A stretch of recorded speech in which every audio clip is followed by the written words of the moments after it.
So today is the second day that Ukrainian refugees can officially register for the so-called PESEL number, and it's kind of like a social security number, and this is the equivalent number here in Poland. And with this number you can get all kinds of benefits. You can get social benefits, medical benefits, all kinds of stuff here. And so there have been huge lines around the country. So as you can see, there's a huge line right here in Gdańsk in order to register for this very, very important number.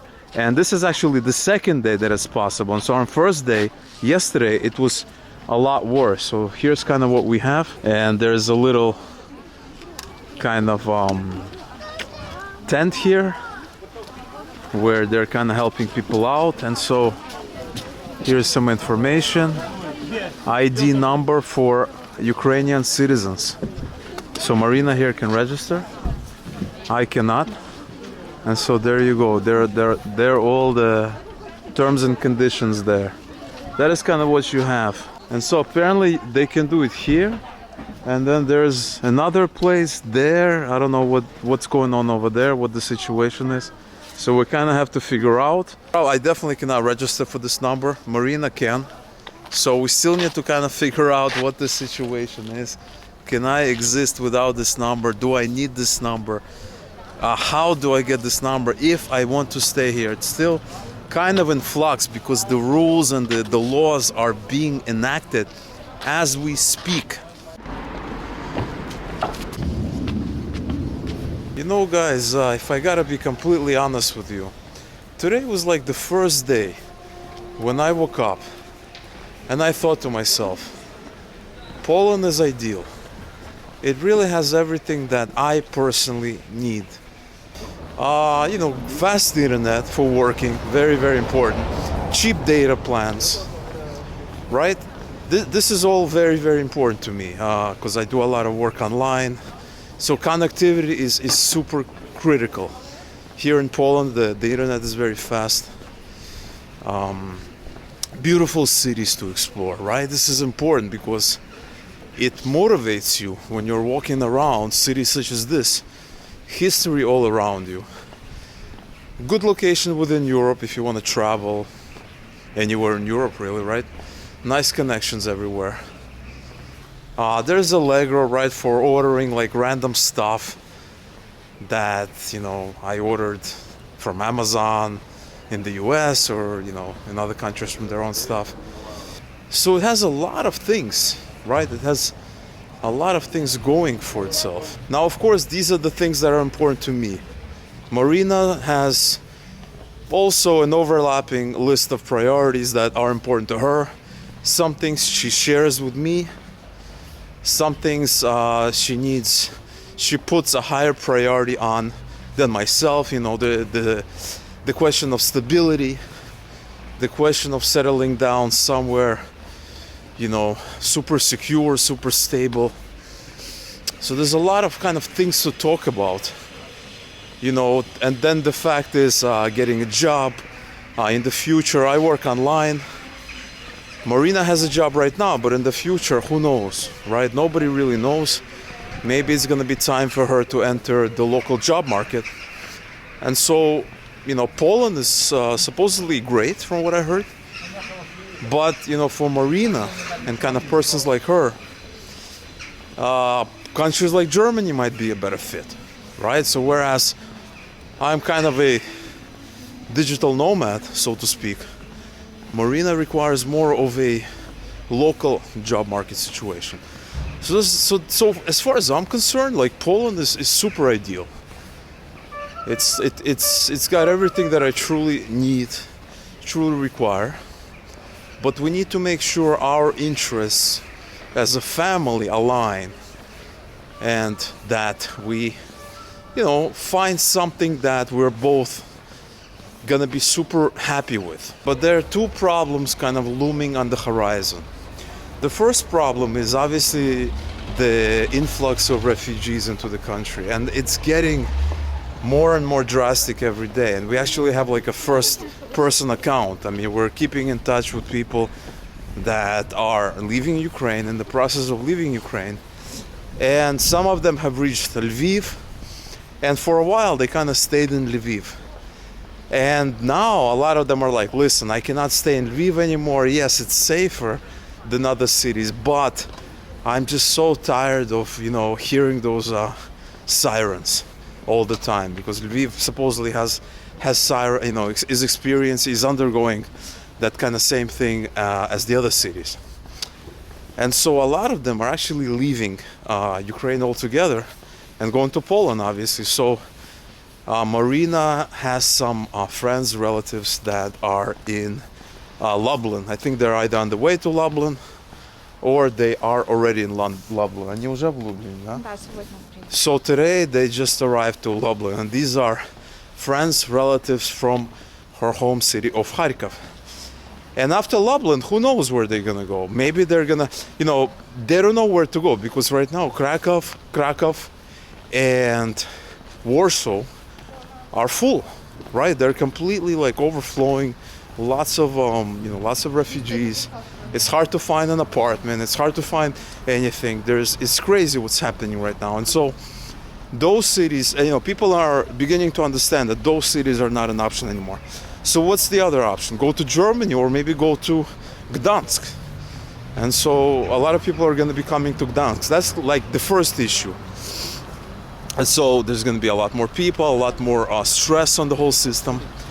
The second thing with Gdańsk is that, from what I understand, and many of you have mentioned this in the comments, is that as it's going to get warmer, as the spring is going to go into full effect, the summer and all that, which is just around the corner, really, right? It's going to be a lot more expensive, because right now we're noticing that on weekends, there's a lot more people here, and there's people just walking around with suitcases, and these are not like refugees from Ukraine. These are local tourists from perhaps other cities, other parts of Poland, just want to come out to Gdańsk. That's what it seems to me. And so what's going to happen in a month? What's going to happen in 2 months? If we're going to experience 2 to 3 times price increase over what we're paying now, and we are paying a good amount now for the Airbnb, it's going to be absolute killer. And so there's the other factor. So we're going to have to move from Gdańsk at one point or another, regardless of the situation, just because of the fact that it's a very touristy city. It's a gorgeous city. I love it. We love it. Marina loves it. We can't stop admiring it. But at the end of the day, it's just going to be very, very pricey, and we're going to get priced out. And so we'll have to move out. So the question is where? A smaller town like Torun, I think that's the name some people mention, or something else. It's kind of hard to say at this point, but one way or another, we will have to leave this beautiful city. Now, I know a lot of you are going to say, well, you should start with Airbnb. Airbnb is, quote, only for rich people, end of quote. And I get that. I totally understand. It is, more expensive than renting it as a local. But the problem with other sites, OLX, is that you need a huge deposit. You need a year commitment. It's a little bit difficult, honestly. And the fact is, we don't really know, how long we want to stay, because maybe we want to return back right after this mess is over. How am I going to get a permit? There's a lot of things. So right now it's tough, because the situation right now is that this option of getting a permit is open for Ukrainian citizens only, kind of what we talked about today with the whole registration of the number, the social security number and all that. And so that is why we're kind of been using Airbnb, because it's easy and it's temporary. It gives us a lot of flexibility and a lot of options. But once that goes up, 2 to 3 times, as a lot of people have been saying, we're gonna get priced out. And right now we're going to a store called Netto. And before I tell you a funny story about the store, I want to kind of make a point about this neighborhood where we are. It's like a new neighborhood to us. We haven't been here before. and it's really cool. It's like a cool neighborhood. It doesn't have that historic feel of obviously that main street with the, you know, the Gothic architecture and all that. But look at these wide, you know, pedestrian sidewalks. You have the school architecture. You have benches. Look at these wide sidewalks. Beautiful. Just, you know, these low buildings. You got your Ukrainian and Polish and EU flags there. You got Starbucks here for chilling. So much cool stuff. Like, really nice neighborhood. We should be coming here a lot more often. I really like this neighborhood. So much to explore in this city. You know, when you think that you've seen it all, you know, lo and behold, you're in a brand new neighborhood. Really cool. So we're here in Netto shopping, and I know somebody mentioned to go to Netto, and once somebody mentioned it, I'm thinking to myself, wait a second, I heard of the store, but I can't remember where I heard it before. And then I start to think, and I'm like, okay, it's Scandinavian, so that's one thing. And which country is it from? And I'm thinking it has to be Danish. It just has to be Danish. So I look it up, it is Danish. And that is because I lived in Copenhagen for like a couple of year and a half, some time ago, and I used to go to Netto all the time. I used to go to the store all the time. That is why when somebody mentioned it, I'm like, I have heard of the store before. I have seen it before. I just couldn't remember from where. And yeah, this is an awesome store. Thank you for whoever mentioned the store for writing this, because it makes a huge difference. Keep those tips coming. You guys are improving our lives tremendously. I mean, you guys are absolutely awesome. We really appreciate that, and we thank all of you.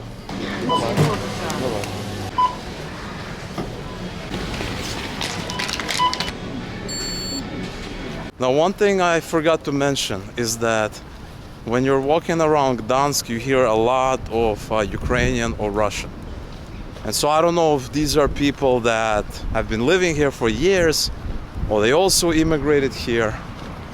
But you do hear it from time to time, and I think it has gotten more frequent over the last week or so, for sure. So we were walking by this kebab king, and I love kebabs.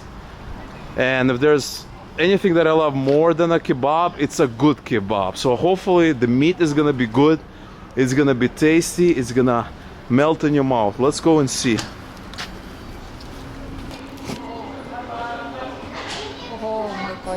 Alright, so we got our big plate of, forget what it's called.